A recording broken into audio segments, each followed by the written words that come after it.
All right, greetings, and we're here for another edition of Black History Living Legends here at Kimball High School. So today we have with us Coach Robinson. Coach Robinson, it is a pleasure.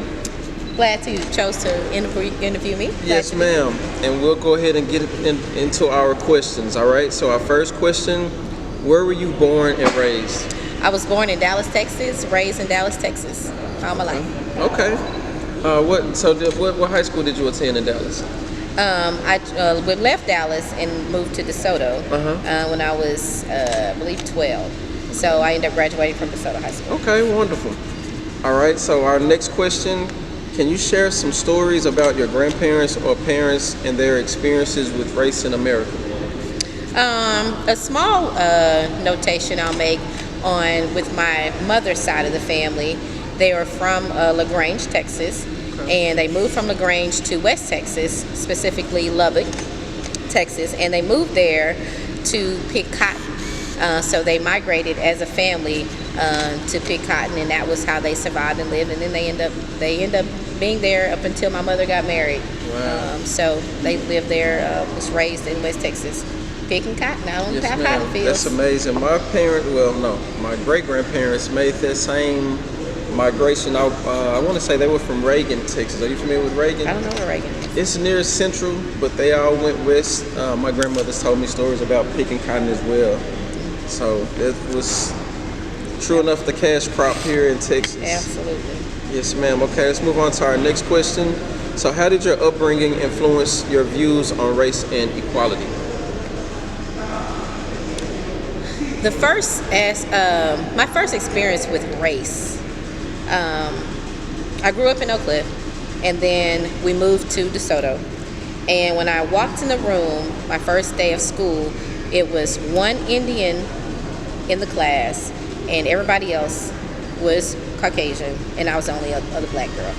So that was my first view of race. It wasn't necessarily was racism, but just noticing the difference. There was only a few. It was the whole population was, of course, minority Caucasian there. But I honestly never felt I was necessarily experiencing any differences or any racism. So I would say, growing up in a predominantly white school and community for the most of those years, I was always, or tend to be, the only one in the room, so to speak, for many years. And that has transitioned into my life, even as an adult and professionally, that don't be afraid to be the only one in the room.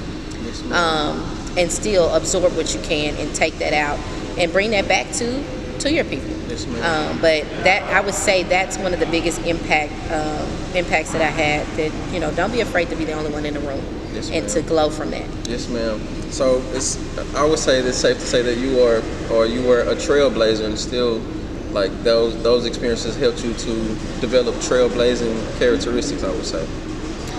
And it's funny. I would agree, yes, from ma'am. people pointing things out that I don't even necessarily notice, but just not being afraid to challenge and to expose others that maybe not get the same exposure in some aspects, but bringing those things to us and lifting us up, yes, ma'am. as for whatever means that is, in whatever situation that is. Yes, ma'am. That's amazing.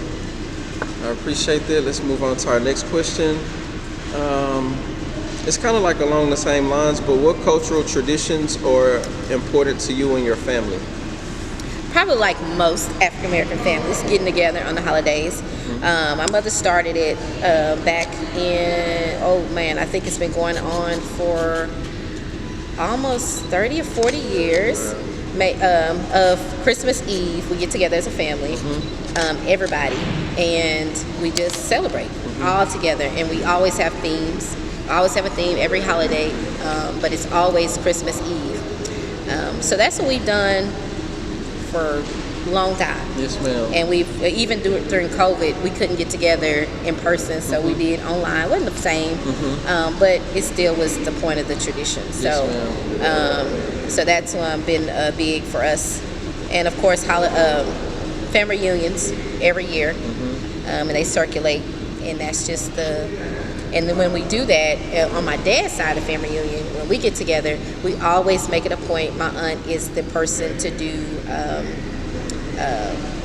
what's it called? The tree line. Okay. And so we have, we've connected with the company that puts it together. I can't remember the name of it, but they do generational. Wow. And so it's a lot of history that goes in that. And so that kind of helps us with our ties. So that's just something that we do. And we get together every year and go over and talk about, discuss that, where we're from, and so forth. So that's amazing. So a question with New Year's Eve. Do you all open Christmas Eve? I'm sorry, Christmas Eve. Christmas Eve. My mistake. Do you all open presents on Christmas Eve, or do you wait until Christmas Day? Okay, so that's a two-part question. So with my mother's family, no. No, we did not. We did not open with Christmas Eve. However, when I was married, my husband's family, which we always did that, we opened all the gifts Christmas Eve. And then, but if household, we would wait and open the gifts the next morning. Yes, ma'am. But together as a family, it was Christmas Eve. Yes, and ma'am. so because of that, my kids continue to at least want one, and they are 20 and 18, one gift at least on Christmas Eve. So in my family, my generation started the opening the presents prior to Christmas Day. So we kind of coined it like a lot of my cousins or whatnot in my generation. We kind of bribed our parents to, once we got of age, you know, it's like, hey, we can go ahead and open it now. We already know there's no Santa Claus. So that reminds me of my family. It's still suspenseful. Like literally, my son is 20 and he says, I still want a gift under the tree. So that's amazing. Fun times. Okay, let's go to our next question. I'll go to number 6. What were some of the, no, I'm sorry. How has your cultural identity shaped your life?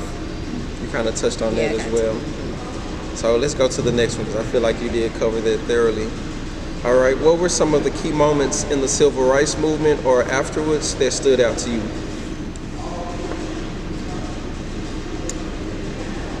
The unity.